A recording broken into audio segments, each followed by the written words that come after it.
Hello, and welcome to another episode of the Legacy Running Podcast. I'm your host, Dr. Sarah, and I'm so excited for our last podcast of 2025. If you are listening to this is Sarah from the past.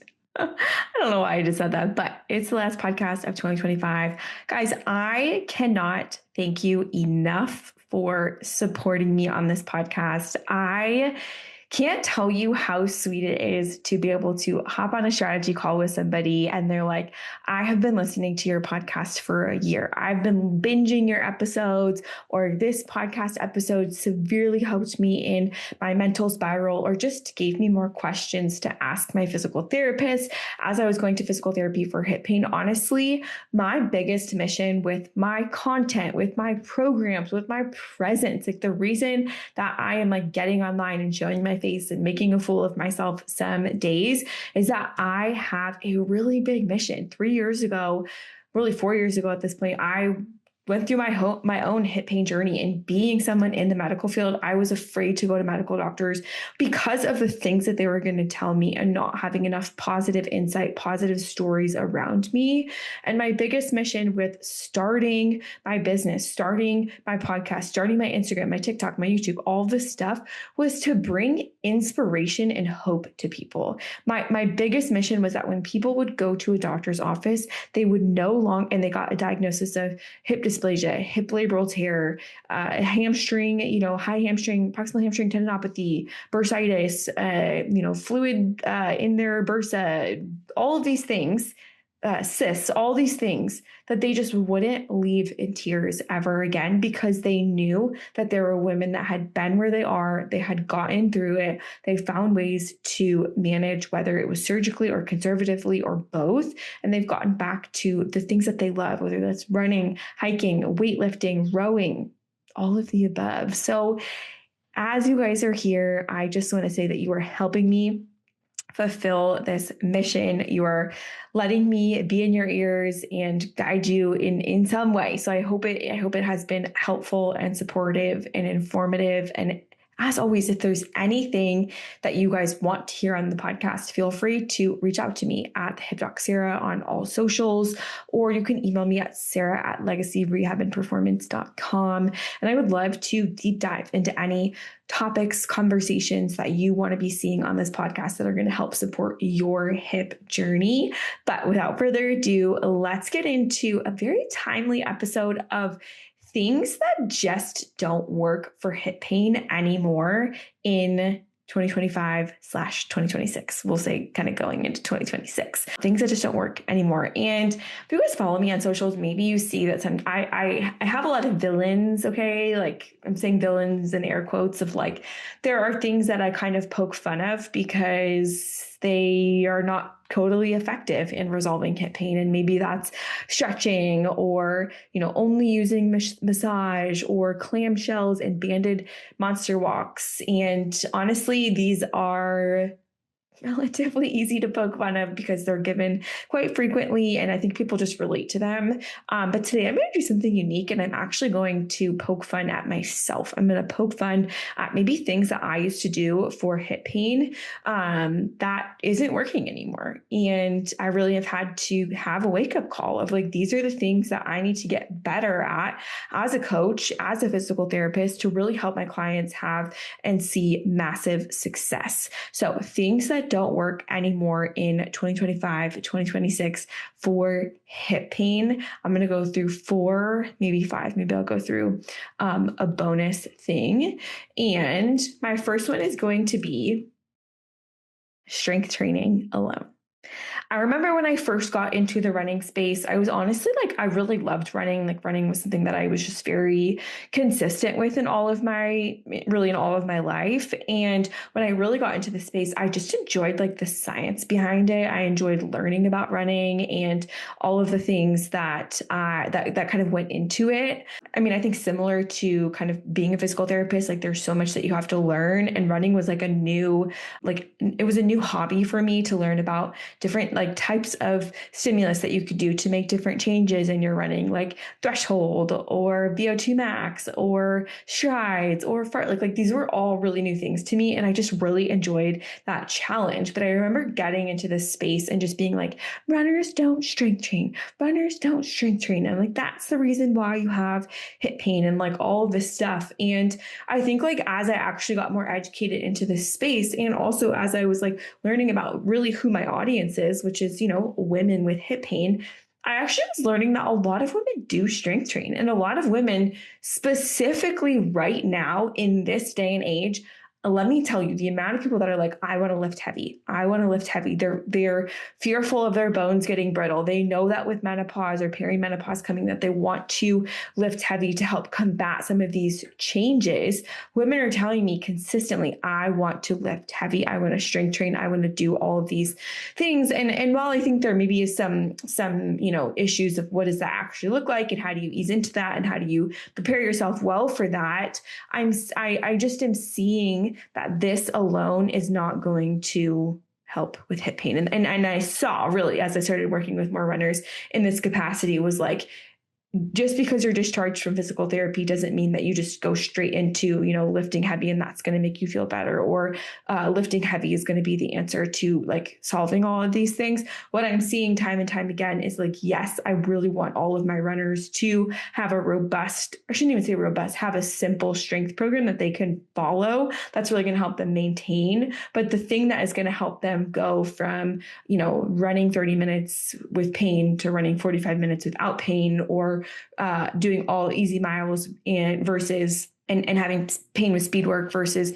being able to do speed work without pain, I see is really like specificity to their exercise program, maybe outside of strength training. And like for my clients, I'm having them do specific mobility, stability, plyometric, or control exercises that really allow them to get in a good space so they can strength train. So an example that I have for you is I recently worked with a client in my October Empower Hip cohort who was like a strength training fiend. Like she just was phenomenal at it. She loved it. She's a personal trainer. She knew all the things, but she was having this long-standing hip tailbone pain, and she had a hip arthroscopy multiple years ago. And she's just like, I can't get my glutes stronger anymore. She's like, I just have strength trained, lifted heavy, can't feel better. For her, we really found out she was actually lacking like length and mobility and vascularity around that glute hip muscle. And we actually needed to just do a simple mobility exercise to kind of get her lengthened, get her feeling better. And then she could go into strength training. We needed to do like kind of a simple breathing mobilization exercise, maybe post run, or if she was really stressed. And this was a way that was going to kind of bring down some of that increased tightness and pain that she was getting into her low back, hip, and tailbone. And we found that that was the thing that was markedly better for her. And I just was honest with her. I was like, to be honest with you, a mobilization exercise in this way, if you've been really stiff into this for a long period of time, whether it's from, hers was mostly from surgery, then I was like, honestly, like you need to continue to do this at least a couple times a week for a year. If we're going to see like a true remodeling of the collagen around that area, like the half-life of that is 365 days. So for us to see actual remodeling in that tissue, you need to stay with this for the next year. And I'm going to make it very simple. It's one thing you need to do a couple times per week. If you're feeling worse, this is kind of another variation of it. And that's kind of what you could do to intercede if you're in more pain. That notion is something that I want you to stick with for the next year. And like, she was like, amazing. Like, that's perfect. Like if I can continue to strength train and because that's something that I love, and I can continue to run because that's something that I love. And this is like one thing that I could do as a warm up or just incorporate it into my strength or kind of post run cool down, then game on. Like, I love that. And I think that is what I've seen as I've been working with runners in 2025 and then going into 2026 is that like in this transformation of like, it's not just strength training. It's like the specificity of like, what do you need? Do you need more? And versus like I have another runner who's like so all over the place. I think she was a past dancer. Her hip moves so much. Like she just has so much mobility. And for her, like, we don't need mobility. Like we need a lot of stability. She does really well with like isometrics and like kind of up training that stability of her hip. And then she does well with, adding some, well, actually for her strength training, we actually add add in isometrics because that is something that really like consolidates the two. So she's kind of able to work on stability and strength at the same time, and she's able to kind of progress from there. So I think the biggest thing that is out for runners going into 2026 is that, yes, we like want to strength train, we want to lift heavy, but if there's something deeper going on, like we're having pain, just strength training alone probably isn't going to be the thing that is going to like negate that. And I think that's a great time to work with someone like a physical therapist or a coach to really kind of help you fine tune, okay, what are the adjunct things that we need to do besides some of the lifts to allow you to feel a lot better. Same with like, if you're working with a strength coach, like they're not just going to have you max lift right off the bat. They're probably going to give you some mobilization, mobility, warm up things to get you into that. It's the same thing with runners. Like you probably don't need to you shouldn't just go lift really heavy and then run really hard. Like we kind of need to have some things in between there that are allowing you to stay tidy and sharp as you want to hit these goals. So the thing that is out for 2025-26, this doesn't work anymore, is just strength training alone. And this does not have to be complicated. I think if you have a really great PT that works with runners or knows the hip really well, they can kind of fine tune this down to a couple things specific to you that you can kind of hang on with as you're a runner for the times to come. Like this is not unique to me. This has had many hip physios, physical therapists on my podcast previously, and they kind of agree that they're like, sometimes we just need to have this kind of plan of exercises that keeps you tidy, and then you can do them alongside your strength training to allow you to be like the best, most resilient runner possible. So strength training alone, meaning lifting really heavy, is out. It's out. Okay, moving on to the next one is, I'm laughing at this one, down training volume during a flare-up or like increased pain and waiting it out. I remember previous to working with runners, when someone would come to me, like I had a fair handful of runners, tennis players, triathletes that would work with me when I was just kind of a staff PT and wasn't as into the running world. I would just tell them to down train their volume, like just don't run as much this week and let's just do some exercises and like figure out what to do, like, and kind of get back into it later. And what I really found was that it wasn't helpful. It really wasn't helpful for them because it wasn't specific enough to what they needed. More importantly, it felt very restrictive. Like as a runner, if you've been running 70 miles a week, if you've been running 6 miles a week, if you've been running whatever amount, and I just say stop running or just let's just run less and hope that helps, that's not necessarily helpful because it kind of feels like, well, if I can't do it, then I'm just going to do it anyways. Or it feels really fearful of like, how do we get back into it? So my biggest shift that I've made really in this like 2025 going into 2026 year is having a very strong plan of what to do in a flare up that includes both what exercises are going to make me feel better, what volume do I need to do to make me feel better, and mentally, what are the things that I know that I kind of spiral into and how am I going to combat that? So looking at the exercises to start with for my clients, we have a specific set of exercise plan that they're following. It's very kind of specific and tailored to where they're at. And in there, maybe we'll come up with like a couple of things that they're like, this just feels really good. Like oftentimes it's like a hip airplane, or maybe it's like an elevated glute bridge, or maybe it's like a side lying open book or something like that. Like I'll just get that feedback that this just feels really good and helpful and sufficient. And I really like it. And then it's like, okay, great. Like if you're sore, then this is maybe the thing that you're going to kind of go to kind of calm that down. Oftentimes, if we've worked up to like a single leg weighted squat, and we've worked up to like step up lunge with rotation, and we've worked up to like skater hops, like those things, if they're irritated, probably not going to feel really good, but we could regress it back and we're like, let's go to like a staggered squat, or like let's go to like something like maybe like a hip airplane that has some rotation, but it's not as much torque as like a full step up. And these are things that we've kind of trialed over time and have this kind of relationship of like, oh, this feels really good and really helpful. If I'm like experiencing a time where it's like, oh, my hip just feels kind of sore and I'm not really sure, what it's from, or maybe I ran a little bit more this week and I'm just feeling a little bit more sore. This is not like I'm in terrible acute pain. Everything is sharp and painful. This is kind of just like things are feeling a little bit more achy than they used to.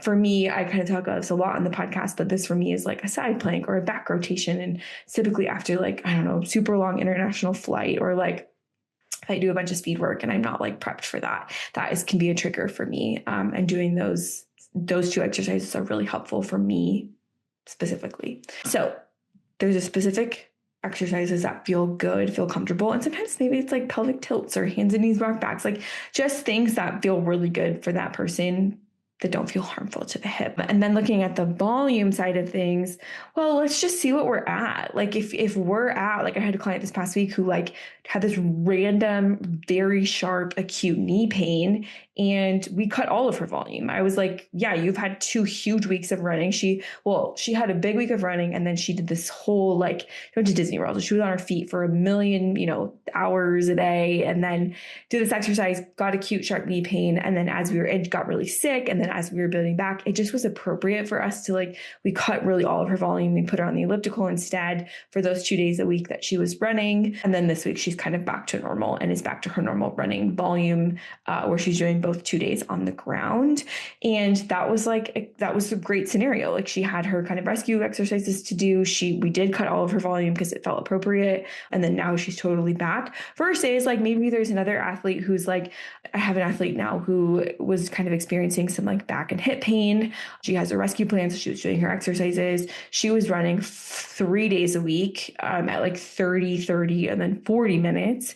And we just dropped her. We're like, let's just do 3 20-minute runs. Like that was your tolerance when you started. So like, let's just go back to that. And she was like, yeah, I know that won't bother me. And like, I feel really good with doing that. And she actually felt better with doing those 3 runs, and her kind of exercises. So I think it depends person to person, but I think like there can be a lot of fear if we completely take off all of the volume, if you're kind of in like a slight flare up. And it just brings this question of like, well, what do I do when I get back into it? Because, if the answer is rest when I'm not feeling good, then when I'm feeling good, the answer is just do as much as I want. Like, I don't feel like that's necessarily appropriate. I think having, again, that specificity of what to do when is super helpful as we're kind of going through the ups and downs of maybe having hip pain. And I will say this is very applicable if like, you're outside of that acute phase. Like if you're back to running and you're just kind of experiencing ebbs and flows as you get back into it, maybe after you finish your PT, or like when you're kind of in that like return to run phase, I would say that is when this is the most applicable. So cutting off all volume, we're not doing that anymore in 2026. And I'm excited to say that that's been really helpful on the mental piece for a lot of my clients. And then this is a huge one that I've learned at the end of 2025. And I don't know if it's just kind of like a phase right now. Like, I feel like I have a lot of clients that go in phases. Like there'll be times where it's like everyone's working on speed work. Like everyone just wants to get fast and they don't want to have pain with speed work. There'll be other times where it's like everybody has proximal hamstring tendinopathy. Like they're like, my sits painful when I sit, can't like bend over, like running is so painful. Like I swear, like I just have these batches of people right now. It's just a lot of mental challenge. Like I just have a lot of people who are like very like higher anxiety. They like kind of perseverate more on their symptoms and their pain. They're very analytical, like very type A, need to do everything perfect. And when things don't feel great, it's like kind of the end of the world. And like, that's okay. Like that is totally, totally, totally okay. But the reality of the situation is if we're dealing with hip dysplasia, if we're dealing with a labral tear, if we're dealing with impingement, and we do or do not get surgery, the research is varied on this. We are going to see that there's expectations that having long-term symptoms, not all the time, but having long-term, things like needing to do long-term management and having flare-ups from time to time is to be expected.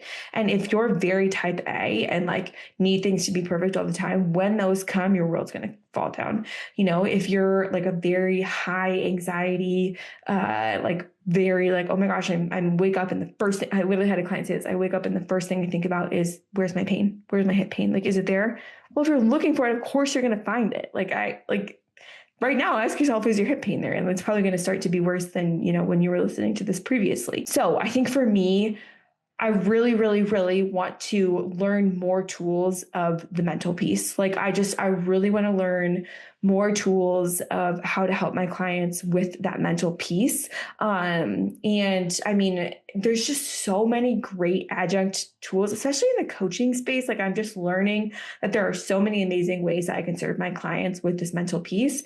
And honestly, like, they might sound dumb, like some of the things that I'm going through right now that I'll kind of go through, like might sound dumb, but I'm just so perplexed at how phenomenally they've worked out for my clients. One example is like I started to do this thing called the heat sheet. So it's hip, easers, aggravators, and my tolerance. And it's just writing down and kind of as we're working together, keeping a log of, oh, this actually kind of bothers my hip. This thing is kind of an aggravator of my hip. And like having the awareness to just understand like this and this are kind of my aggravators has given so much power back to my clients to be like, oh, it actually wasn't like this crazy run that I did. Like it's actually just the fact that I sit terribly cross-legged all day long and my hip is just stretched all day and then I go to stand up and I'm like locking or whatever. Or like I am really stressed on Tuesdays. Like Tuesdays is just a really stressful day for me and I always have worse hip pain. Okay, well then maybe that's the day that like you need to put some more like de-stressing stimulus in to help you get through that. Like maybe that's the day that you're going to not run and like go for a walk if that's, helps you de-stress. Or maybe that's the day you are going to run and you're not going to do your walk because you need that higher level of de-stressing. Like having that awareness piece is so big. Another thing that I've kind of been working on with my clients is just talking about like how do I say this? Talking about like tone. We'll say just tone. Like, and there's so much that can go into this. I'm just going to really simplify this, but like the hip is deeply connected to the pelvic floor, is connected to the nervous system. And like, if we are constantly on high alert about like all of these different things, then we're probably going to have increased clenching of the pelvic floor, have increased clenching around that hip, which is going to increase the compression potentially at the hip or just increase like maybe the tightness or guarding of those muscles. And then it's going to kind of propagate us in this pain cycle and just kind of go like, even that awareness piece has been huge for my clients, but kind of going through like, okay, like are there different like mobilizations or kind of breathing exercises that we can go through and pair those together that are going to down train that clenching and allow us to not stand in so much pain or not be in so much pain if we're going through a period of time that is maybe more stressful? Or is it like postural stuff of like I constantly sit in this position or constantly stand with my glutes clenched and like work on decreasing some of that, and if that helps, then that helps some of the mental piece. Yeah, and there are just other tools that I've learned about this year through other coaches, other providers that I want to start implementing into my programs. One of them is CO2 tolerance. So I learned about this through, just another coach that I kind of brought into my program. And she kind of went through this test of like taking like a really deep, taking a couple normal breaths, taking a really deep inhale, and then kind of slowly exhaling and seeing like, what is your tolerance to having increased CO2 in the body? And honestly, the stats are crazy. Like if you're less than 40 seconds of exhalation, you're kind of trending more towards having less CO2 tolerance, AKA like less capacity to have this like relative toxin in the body. I mean, that's kind of a poor word to use, but CO2 is not like something that we need we need some of it, but we don't need high levels of it because that's extremely dangerous. But it's like, if you think about it in like a rescue swimmer or someone who needs to, do deep water diving, like they need to have a very relaxed nervous system. If they're down there and they're stressing the freak out that they have all this, CO2 in the body that they can't breathe, they're going to use more oxygen, use more energy. It's the same way of like, we can train our body to be able to handle more of the CO2. We're going to actually increase our overall capacity, have stress in our body, whatever way that is. And this is just one really cool metric that we can kind of work on increasing our overall capacity for having decreased stress or increased stress tolerance. So I'm really excited to dive into more ways to help my clients with the mental piece. This past year in my cohorts, I've had that provider or that coach come in and talk about different mental pieces and strategies over like being stressed about pain. I had a nervous system occupational therapist come in and talk about the nervous system and how we can do different things to kind of clear pain and clear anxiety in that way. And I'm excited to bring more of those people into my programs in 2026 to just tackle that, because it is a huge untalked about piece. And like, if we're going to be dealing with, potential flare-ups for the rest of our lives because we have these, tears and impingements or whatever, I think it's just great to know that it's great to have solutions and strategies that are going to allow us to like not be so fearful and not be so afraid of them. So that is one thing that I'm changing for 2026. And that's something that, not thinking about the mental piece, is something that doesn't work anymore for hip pain moving into 2026.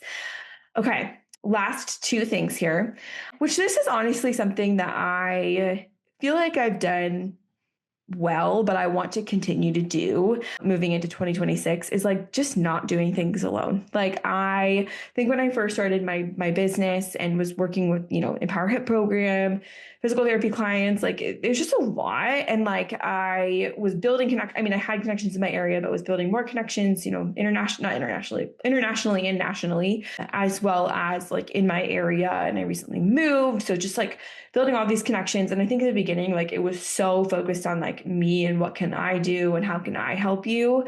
And I love that. But what I really want to do moving into 2026 is just have more opportunity for collaboration with my clients. So again, like I said, this past year, I brought more guest speakers into my programs, and I want to continue to do that. Like, let's say like I am the specialist for the hip and I'm an expert on the hip and I love women runners with hip pain. Like, I know for a fact that there are people out there that love bone stress injuries, that love fueling for runners, that love fueling for weightlifters, that love helping people with their nervous system. And like, I don't have to do it all. And I don't have to be the one that's going to package all of this stuff for my clients perfectly. Like, or present all the stuff to my clients perfectly. Like, I want more opportunities for collaboration to serve my clients. Like I said, my clients, they come in batches, and it's like, maybe it's a ton of proximal hamstring tendinopathy. This cohort in January is actually shaping out to be some gals that have some pretty big running goals in 2026. And like, I'm excited to kind of work with a more, a field that has maybe higher volume to start with. And like, I want to bring in more people that are going to really help support that batch of people and not do it all on my own. This is what I was saying, where I was like, I think this is something I've done really well in my practice, is just like knowing like where my limitations are and just being like, you know what, I want to collaborate with this provider because I think they would be really great for you. And I'm not shy to be like, hey, I know you invested to work with me, but like, I really think it would be phenomenal if you could see this pelvic floor PT, or if you could see, this specific physical therapist in your area, and like, just get that in-person assessment. And like, it has really grown. I think it's really improved my clients' results sometimes when it's like, okay, I just need a second set of eyes on this. I literally had someone message me yesterday. It was another provider in my area, and she messaged me and she was like, Sarah, I just need a second set of eyes on this person. Like, I will literally pay you for it. I just need to see, someone else needs to help me with this patient, this patient of hers, because she was like, I need that help. Like, and I get it. Like, as providers, like, sometimes we can't see what we can't see, and we need someone else to bring it in and be like, it's this, it's this thing. And I want to do more of that in 2026 to allow my clients to, reach for the stars and reach the ceiling of what their goals are. And the last thing that isn't working anymore in 2025 going into 2026 is doing it alone. Okay. This is a huge thing that has changed for me personally. I used to do all of my clients one-on-one. Every single client was one-on-one.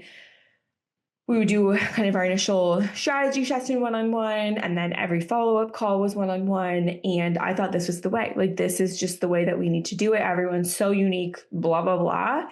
And then probably 2 years ago, I did my first group, and it was kind of a hot mess. It was really challenging for me. Like, I just was like, these people are all kind of different, and I don't feel like these people are getting what they need. And then I went through I personally went through the most phenomenal group coaching program I've ever been in.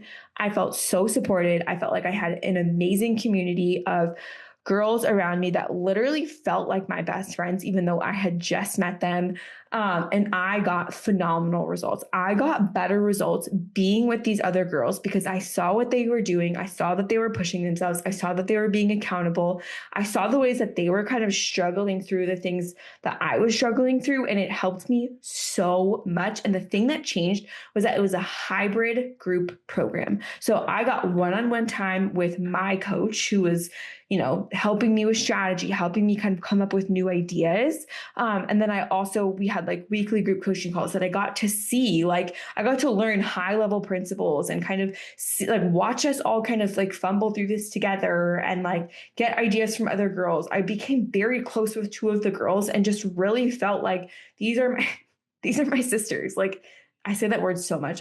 You guys probably don't hear me say that because, you're on my podcast, but like I call a lot of people sisters and brothers. It all stemmed from a trip to Dubai, but this is nonetheless, I digress. Like they just became like my business girls. Like I was like, I see you guys out here and like we keep each other accountable. And it has been such a gift to me. And now that I've implemented this hybrid group format where it's extremely high touch, like I'm responding to these girls like I am their bestie texting them, that they do get that one-on-one feeling. They do get that one-on-one experience. And then we have that group experience. Like I think that I have seen these women make better in some ways. I think I've seen them make better, if not better, transformations in the Empower Hip group coaching program than I have in like one-to-one programs, because they get to see the other women. They get to see, oh, this person's having a flare up this week. This person's having a flare up this week. This person is here and she is crushing it.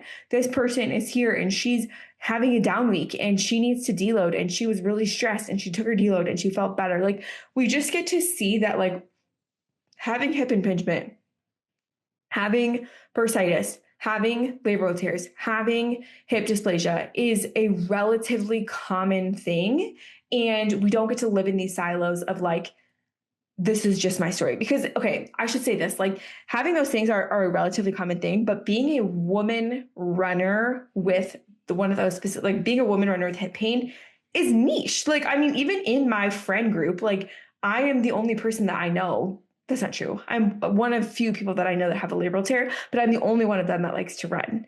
And I just feel like as we go about our day, like we are unique as runners. People are like, that's crazy. You would run a marathon. That's how far I drive my car. Like, I think having that hobby can be somewhat isolating. Having that hobby and having a hip injury can be very isolating. So being in these groups has taken the gals that I've worked with from like looking at just me and my experience to looking at like other women's experience and being like, you're just like me. If you can do it, I can do it kind of thing. And there's been built-in camaraderie from that. So I'm so on board with group programs. I love my one-on-one. There is time and space. Like I have a gal right now who's like, she works for like, she owns her business. She works for, she's not a farmer. I don't really know how to say this. We'll say she's a farmer. Like she sells things at farm stands on this really beautiful island in Washington and like has a very successful business, but like her needs are very unique and like her, body demands are very unique because of her job. And I still think she would benefit from the group coaching program, but like it's unique enough that she can be one-on-one. So I digress. Doing it together is better than doing it alone, and having more people in a efficient, consolidated, high touch way is the way that I'm going in 2026. And I'm really excited for that. So the top things that do not work anymore, 2026 is strength training alone. So just doing strength training, not doing mobility, stability, plyometrics, isometrics, whatever's specific to you, whatever's targeted to you on top of lifting heavy. That's not working anymore. Strength training alone isn't working.